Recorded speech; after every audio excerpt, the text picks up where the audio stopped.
ओम शांति। आज 1/1/2026 नव वर्ष की सबको ढेर सारी शुभकामनाएं।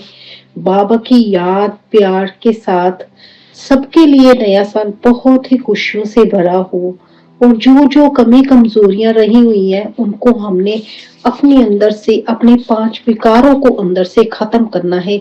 ये अपने आप से प्रतिज्ञा करनी है। इस नव वर्ष में जो हमारे कार्य रहे हुए हैं उनको पूरा करना है। बाबा की श्रीमत के अनुसार चलना है। जैसे जैसे बाबा हमें गाइडेंस करते हैं, रोज मुरलियों में बाबा हमें ढेर सारी समझानी देते हैं, उसके हिसाब से हमने अपने आप को चेंज करना है और स्वयं चेकिंग करते अपने आप को आगे अच्छे तरीके से आगे बाबा के साथ बाबा की श्रीमत के अनुसार लेकर चलना है। आज की मुरली में भी बाबा ने बहुत सारी अच्छी सी समझानी दी है। बड़े प्यार पूर्वक सुनेंगे, ध्यान पूर्वक। सबके लिए आगे जो नया वर्ष है सबके लिए बहुत ही शुभकामनाओं से भरा हो। बाबा कहते, मीठे बच्चे तुम बाप के पास आए हो रिफ्रेश होने, बाप और वर्षे को याद करो तो सदा रिफ्रेश रहेंगे। तुम बाप के पास आए हो रिफ्रेश होने, बाप और वर्षे को याद करो तो सदा रिफ्रेश रहेंगे। प्रश्न है आज की मुरली से, समझदार बच्चों की मुख्य निशानी क्या होगी? उत्तर दिया बाबा ने, जो समझदार है उन्हें अपार खुशी होगी। अगर खुशी नहीं तो बुद्धू है। समझदार अर्थात पारस बुद्धि बनने वाले, वे दूसरों को भी पारस बुद्धि बनाएंगे। रूहानी सर्विस में बिजी रहेंगे, बाप का परिचय देने बगैर रह नहीं सकेंगे। बाबा कहते वो बाप का परिचय देने बगैर रह नहीं सकेंगे। ओम शांति। बाप बैठ समझाते हैं, ये दादा भी समझते हैं क्योंकि बाप बैठ दादा द्वारा समझाते हैं। दादा कौन? ब्रह्मा बाबा। तुम जैसे समझते हो वैसे दादा भी समझते हैं। दादा बाबा ने किसको कहा? ब्रह्मा बाबा को। वो भी हमारे जैसे ही, जैसे हम बच्चे बाबा से समझ रहे हैं तो ब्रह्मा बाबा भी समझ रहे हैं। दादा को भगवान नहीं कहा जाता, ये है भगवान वाच। बाप मुख्य क्या समझाते हैं कि देही अभिमानी बनो। ये क्यों कहते हैं? क्योंकि अपने को आत्मा समझने से हम पतित पावन परम पिता परमात्मा से पावन बनने वाले हैं। क्योंकि अपने को आत्मा समझने से ही हम पतित पावन परम पिता परमात्मा से पावन बनने वाले हैं। ये बुद्धि में ज्ञान है। सबको समझाना है। पुकारते भी है, हम पतित हैं। हम पुकारते हैं ना, हम पतित हैं। ये बाबा आओ हमें पावन बनाओ। नई दुनिया पावन जरूर ही होगी। नई दुनिया बनाने वाला, स्थापन करने वाला बाप है। उनको पतित पावन बाबा कह बुलाते हैं। पतित पावन साथ में उनको बाप कहते हैं। बाप को आत्माएं बुलाती हैं, शरीर नहीं बुलाएंगे। बाप को आत्माएं बुलाती हैं, शरीर नहीं बुलाएगा। हमारी आत्मा का बाप पारलौकिक है। हमारी आत्मा का बाप पारलौकिक है, वही पतित पावन है। ये तो अच्छी रीति याद रहना चाहिए। ये नई दुनिया है, ये पुरानी दुनिया है, ये समझ तो सकते हैं ना।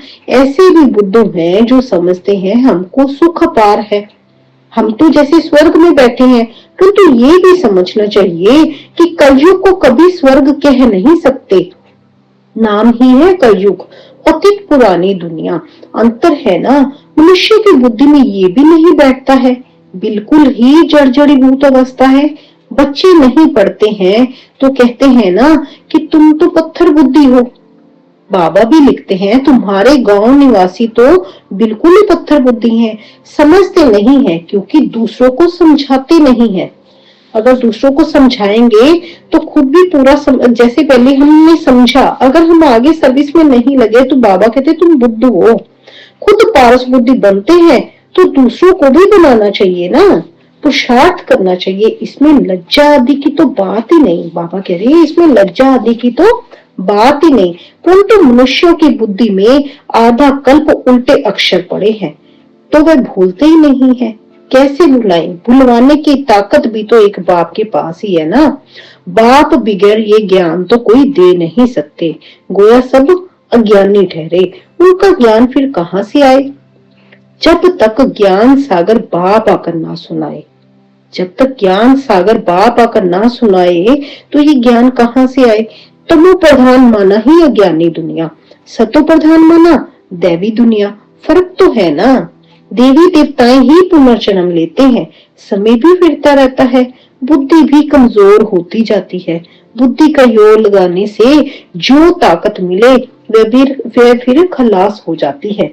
अभी तुमको बाप समझाते हैं तो तुम कितने रिफ्रेश होते हो। तुम रिफ्रेश थे और विश्राम में थे। बाप भी लिखते हैं ना, बच्चों आकर रिफ्रेश भी हो जाओ और विश्राम भी पाओ। रिफ्रेश होने के बाद तुम सतयुग में विश्रामपुरी में जाते हो। वहां तुमको बहुत विश्राम मिलता है। वहां सुख शांति संपत्ति आदि सब कुछ तुमको मिलता है। तो बाबा के पास आते हैं रिफ्रेश होने, विश्राम पाने। बाबा के पास हम क्या करने जाते हैं? रिफ्रेश होने, विश्राम पाने। रिफ्रेश भी शिव बाबा करते हैं, विश्राम भी बाबा के पास लेते हो। विश्राम माना शांत। शांति कहाँ मिलती है? जाके बाबा के पास जाकर ही शांति मिलती है ना। मधुबन जाते हैं, कितनी शांति मिलती है। बाबा के घर मुरली सुनने भी जाते हैं, पाठशाला में भी जाते हैं, तो कितनी शांति का अनुभव होता है। तो बाबा कहते हैं विश्राम माना शांत। थक कर विश्रामी होते हैं ना। कोई कहाँ जाते हैं विश्राम पाने, उसमें तो रिफ्रेशमेंट की बात ही नहीं है। बाबा कहते कोई अलग अलग जगह पर जाकर वहां पे विश्राम की बात नहीं है। यहाँ तुमको बाप रोज समझाते हैं तो तुम यहाँ आकर रिफ्रेश होते हो, क्योंकि वहां बाबा हमें साक्षात मिलते हैं ना।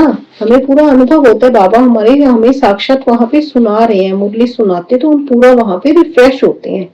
याद करने से तुम तमो प्रधान से सतो प्रधान बनते हो।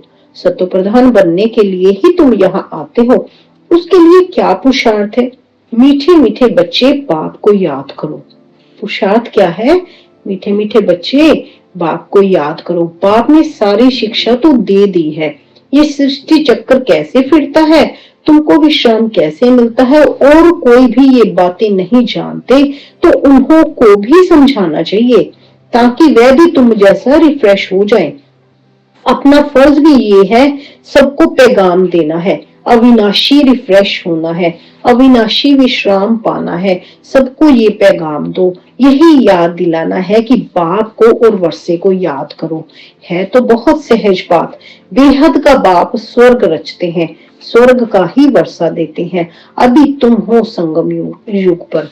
माया के शाप और बाप के वर्षे को तुम जानते हो। जब माया रावण का शाप मिलता है तो पवित्रता भी खत्म, सुख शांति भी खत्म, तो धन भी खत्म हो जाता है। कैसे धीरे धीरे खत्म होता है वह भी बाप ने समझाया है। कितने जन्म लगते हैं। दुख धाम में कोई विश्राम थोड़ी होता है, सुख धाम में विश्राम ही विश्राम है। बाबा कहते दुख धाम में विश्राम थोड़ी होता है, सुख धाम में ही विश्राम है। मनुष्यों को भक्ति कितना थकाती है। जन्म जन्मांतर भक्ति थका देती है, कंगाल कर देती है। ये भी अब तुमको बाप समझाते हैं। नए नए आते हैं तो कितना समझाया जाता है। हर एक बात पर मनुष्य बहुत सोच करते हैं, समझते हैं कहाँ जादू ना हो जाए। अरे तुम कहते हो जादूगर, तो मैं भी कहता हूँ जादूगर हूँ, परंतु जादू कोई वह नहीं जो भेड़ बकरी आदि बना देंगे। जानवर तो नहीं हो ना। ये बुद्धि से समझा जाता है। गायन भी है सुर मंडल के साज से। इस समय मनुष्य जैसे रीढ़ मिसल हैं। ये बातें यहाँ के लिए है, सतयुग में नहीं गाते। इस समय का ही गायन है। चंडिका का कितना मेला लगता है। पूछो वे कौन थी, कहेंगे देवी। अब ऐसा नाम तो वहां होता नहीं। सतयुग में ऐसा कोई नाम तो वहां होता नहीं। सतयुग में तो सदैव शुभ नाम होता है। जैसे श्री रामचंद्र, श्री कृष्ण, श्री कहा जाता है श्रेष्ठ को। सतयुगी संप्रदाय को श्रेष्ठ कहा जाता है। कल युगी विशेष संप्रदाय को श्रेष्ठ कैसे कहेंगे? श्री माना श्रेष्ठ। अभी के मनुष्य को तो श्रेष्ठ है नहीं। गायन भी है, मनुष्य से देवता किए करत न लागी बार। फिर देवता से मनुष्य बनते हैं, क्योंकि 5 विकारों में जाते हैं। पहले देवता बनते हैं, फिर धीरे धीरे गिरते गिरते वो विकारों में जाते हैं, तो फिर आगे आसुरी राज्य शुरू हो जाता है। रावण राज्य में सब मनुष्य ही मनुष्य हैं। वहां है देवताएं, सतयुग में देवताएं हैं, तो रावण राज्य में तो सब मनुष्य ही मनुष्य हैं। उनको डीटी वर्ल्ड, इसको ह्यूमन वर्ल्ड कहा जाता है। डीटी वर्ल्ड को दिन कहा जाता है, ह्यूमन वर्ल्ड को रात कहा जाता है। दिन सोजरे को कहा जाता है, रात अज्ञान अंधियारे को कहा जाता है। इस फर्क को तुम जानते हो, तुम समझते हो। हम पहले कुछ भी नहीं जानते थे, अभी सब बातें बुद्धि में है। अभी बाबा सब कितना क्लियर कर समझा रहे हैं, तो अभी सब बातें बुद्धि में है। ऋषि मुनियों से पूछते हैं, रचना और रचता के आदि मध्य अंत को जानते हो? तो वे भी नीति नीति कह गए, वो भी नीति नीति कर देते हैं, हम नहीं जानते। अभी तुम समझते हो, हम भी पहले नास्तिक थे, बेहद के बाप को नहीं जानते थे। वह असुल अविनाशी बाबा, आत्माओं का बाबा। तुम बच्चे जानते हो, हम उस बेहद के बाप के बने हैं जो कभी जलते नहीं। यहाँ तो सब जलते हैं, रावण को भी जलाते हैं। शरीर है ना, शरीरों को जलाया जाता है ना, फिर भी आत्मा को तो कभी कोई जला नहीं सकते। तो बच्चों को बाप ये गुप्त ज्ञान सुनाते हैं जो बाप के पास ही है। ये आत्मा में गुप्त ज्ञान है, आत्मा भी गुप्त है। आत्मा इस मुख द्वारा बोलती है। इसलिए बाप कहते हैं, बच्चे देह अभिमानी मत बनो, आत्म अभिमानी बनो। देह अभिमानी मत बनो, आत्म अभिमानी बनो, नहीं तो जैसे उल्टे बन जाते हो, अपने को आत्मा भूल जाते हो। ड्रामा के राज को भी अच्छी रीति समझना है।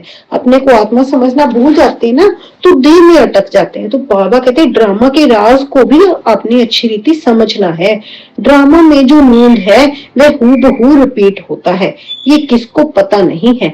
ड्रामा अनुसार सेकंड बाय सेकंड कैसे चलता रहता है, ये भी नॉलेज बुद्धि में है। आसमान का कोई भी पार नहीं पा सकते। बाबा कह रहे हैं, आसमान का कोई भी पार नहीं पा सकते, धरती का पार पा सकते हैं। आकाश सूक्ष्म है, धरती तो स्थूल है, कई चीजों का पार पा नहीं सकते। जबकि कहते भी हैं, आकाश ही आकाश, पाताल ही पाताल। शास्त्रों में सुना है ना, तो ऊपर भी जाकर देखते हैं, वहां भी दुनिया बसाने की कोशिश करते हैं। दुनिया बसाई तो बहुत है ना, भारत में सिर्फ एक ही देवी देवता धर्म था और खंड आदि नहीं था, फिर कितना बसाया। तुम विचार करो, भारत के भी कितने थोड़े टुकड़े में देवताएं होते हैं। जमुना का कंठा होता है, दिल्ली परिस्थान थी, इसको कब्रिस्तान कहा जाता है, जहां अकाले मृत्यु होती रहती है। अमर लोक को परिस्थान कहा जाता है। अमर लोक को बाबा कहते परिस्थान कहा जाता है, वहां बहुत नेचुरल ब्यूटी होती है। भारत को वास्तव में परिस्थान कहते थे। ये लक्ष्मी नारायण परिस्थान के मालिक है ना, कितने शोभावान है, सत्व प्रधान है ना, नेचुरल ब्यूटी थी। आत्मा भी चमकती रहती है। बच्चों को दिखाया था कृष्ण का जन्म कैसे होता है, सारे कमरे में ही जैसे चमत्कार हो जाता है। तो बाप बच्चों को समझाते हैं, अभी तुम परिस्थान में जाने के लिए पुरुषार्थ कर रहे हो। नंबरवार तो जरूर चाहिए, एक जैसे सब हो ना सके। विचार किया जाता है, इतनी छोटी आत्मा कितना बड़ा पार्ट बजाती है।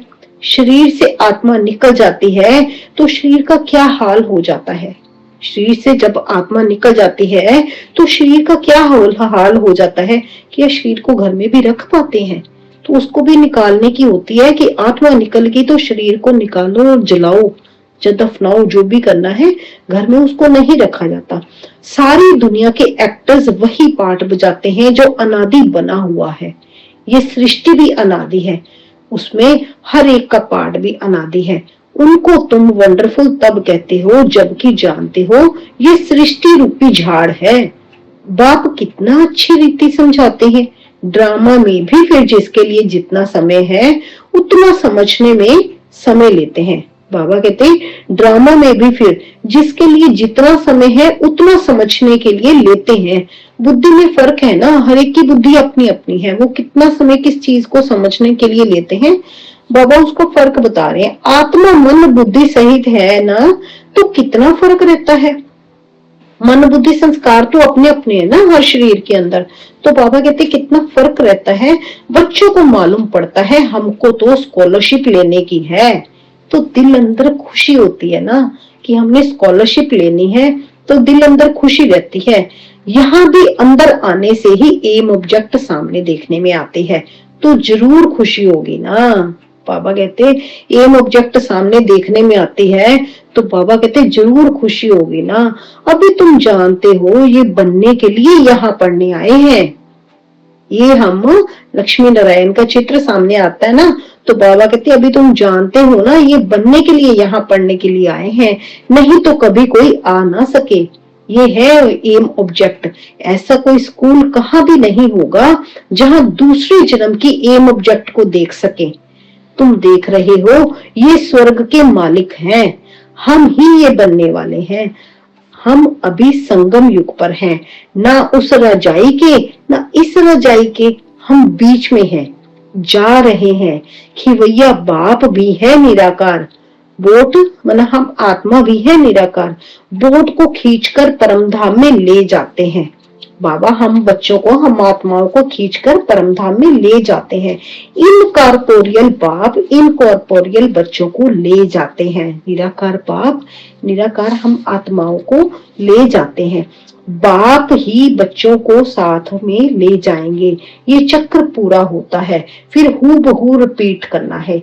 एक शरीर छोड़ दूसरा लेंगे, छोटा बनकर फिर बड़ा बनेंगे।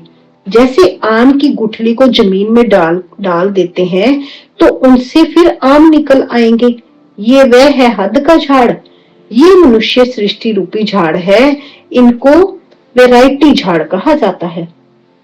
सतयुग से लेकर कलयुग तक सब पाठ बजाते रहते हैं। बाबा कह रहे सतयुग से लेकर कलयुग तक सब पाठ बजाते रहते हैं। अविनाशी आत्मा 84 के चक्र का पाठ बजाती है। लक्ष्मी नारायण थे जो अब नहीं है, चक्र लगाए अब फिर ये बनते हैं। कहेंगे पहले ये लक्ष्मी नारायण थे, फिर उन्हों का ये लास्ट जन्म ब्रह्म सरस्वती है। अभी सबको वापस जरूर जाना है। स्वर्ग में तो इतने आदमी थे नहीं, इस ना इस्लामी ना बौद्धिक कोई भी धर्म वाले एक्टस नहीं थे सिवाय देवी देवताओं के धर्म में। स्वर्ग में कोई भी धर्म नहीं था। सभी धर्म जैसे दिखाया गया ना, सभी धर्म धीरे धीरे आए। सबसे पहले धर्म देवी देवता उनका धर्म ही था, आदि सनातन देवी देवता धर्म। ये समझ भी कोई में नहीं है। समझदार को टाइटल मिलना चाहिए, जितना जो पढ़ता है नंबरवार पुरुषार्थ से पद पाता है। तो तुम बच्चों को यहाँ आने से ही ये एम ऑब्जेक्ट देख खुशी होनी चाहिए। खुशी का तो पारावार नहीं। पाठशाला व स्कूल हो तो ऐसा है कितनी गुप्त परंतु जबरदस्त पाठशाला। ये कितनी गुप्त और लेकिन जबरदस्त पाठशाला है। जितनी बड़ी पढ़ाई उतना बड़ा कॉलेज। वहां सब फैसिलिटीज मिलती हैं, वहां सब फैसिलिटीज मिलती हैं। आत्मा को पढ़ना है फिर चाहे सोने के तख्त पर चाहे लकड़ी के तख्त पर चढ़े। बच्चों को कितनी खुशी होनी चाहिए, क्योंकि शिव भगवान वाच है ना। हम किसके द्वारा सुन रहे हैं? शिव भगवान द्वारा। तो कितनी खुशी होनी चाहिए। पहले नंबर में है ये विश्व का प्रिंस। बच्चों को अब पता पड़ा है, कल्प कल्प बाप ही आकर अपना परिचय देते हैं। मैं इनमें प्रवेश कर तुम बच्चों को पढ़ा रहा हूँ। बाबा कहते, शिव बाबा कहते, मैं ब्रह्म बाबा में प्रवेश कर तुम बच्चों को पढ़ा रहा हूँ। देवताओं में ये ज्ञान थोड़ी होगा। ज्ञान से देवता बन गए फिर पढ़ाई की दरकार ही नहीं। इसमें बड़ी विशाल बुद्धि चाहिए समझने की।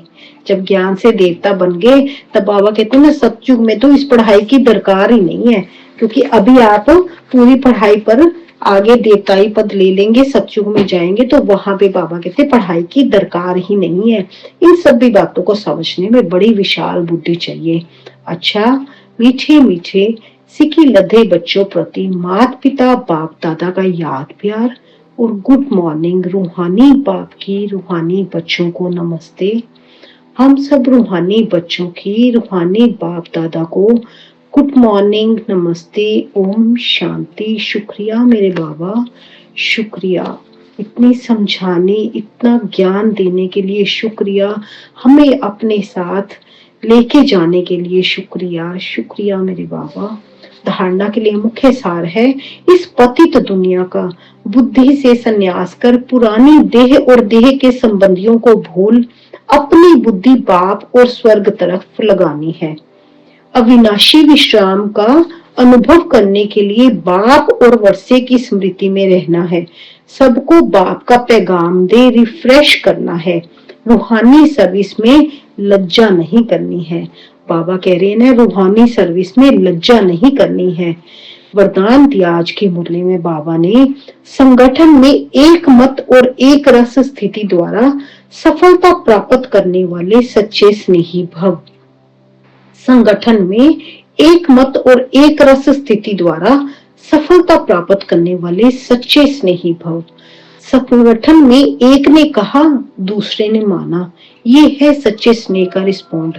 ऐसे स्नेही बच्चों का एग्जाम्पल देख और भी संपर्क में आने के लिए हिम्मत रखते हैं। संगठन भी सेवा का साधन बन जाता है। जहां माया देखती है कि इनकी यूनिटी अच्छी है, गिराव है, तो वहां आने की हिम्मत नहीं रखती। तो माया भी वहां पे आने की हिम्मत नहीं रखती। एक मत और एक रस स्थिति के संस्कार ही सतयुग में एक राज्य की स्थापना करते हैं। एक मत और एक रस स्थिति के जो संस्कार होते हैं वही सतयुग में एक राज्य की स्थापना करते हैं। स्लोगन है आज की मुरली से, कर्म और योग का बैलेंस रखने वाले ही सफल योगी हैं। कर्म का और योग का बैलेंस रखने वाले ही सफल योगी हैं। कर्म भी करना है और योग में भी रहना है। कर्म योगी भी बाबा कहते बनना है और कर्म में भी पूरा ध्यान करना है और बाबा की याद में भी रहना है। तभी बाबा कहते इनमें बैलेंस रखने वाले ही सफल योगी हैं। विशेष नोट है आज का, संगम युगी सर्व तीव्र पुरुषार्थी भाई बहनों को नए युग के साथ नव वर्ष की बहुत बहुत शुभ बधाइयां। नए वर्ष का ये पहला जनवरी मास मीठे साकार बाबा की स्मृतियों का मास है। हम सभी बाबा के बच्चे अव्यक्त वतन की सूक्ष्म लीलाओं का अनुभव करने तथा स्वयं को ब्रह्म बाप समान संपन्न व संपूर्ण बनाने के लिए पूरा ही मास अपनी बंधन मुक्त जीवन मुक्त स्थिति बनाने के लिए मन और मुख का मौन रखें। अव्यक्त मास है ये, इसमें बाबा कहते हैं मन का और मुख का मौन रखें। इसमें आपने विशेष ध्यान देना है। बुद्धि बल से अव्यक्त वतन की सैर करें। बुद्धि बल से बाबा कह रहे अव्यक्त वतन की सैर करें। इसी लक्ष्य से इस मास के अतिरिक्त अव्यक्त इशारे भेज रहे हैं। अव्यक्त इशारे आज की मुरली से, ये अव्यक्त मास में बंधन मुक्त रहे जीवन मुक्त स्थिति का अनुभव करो। इस अव्यक्त मास में बंधन मुक्त रहे जीवन मुक्त स्थिति का अनुभव करो। बाप दादा चाहते हैं मेरा एक एक बच्चा मुक्ति जीवन मुक्ति के वर्षे के अधिकारी बने। अभी के अभ्यास की सतयुग में नेचुरल लाइफ होगी। अभी का जो अभ्यास होगा उसकी सतयुग में नेचुरल लाइफ होगी, लेकिन वर्षे का अधिकार अभी संगम पर है। इसलिए अगर कोई भी बंधन खींचता है, अगर कोई भी बंधन खींचता है तो उसका कारण सोचो और निवारण करो। उस बंधन को निवारण करो कि कैसे उस बंधन से हम निकल सकते हैं। इसलिए अपनी स्थिति को विशेष बाबा कहते अव्यक्त बनाना है। इस अव्यक्त मास में पूरा अपने ऊपर विशेष अटेंशन देना है और अपनी स्थिति को सुधारना है। कारण में नहीं फंसना है, निवारण में रहना है।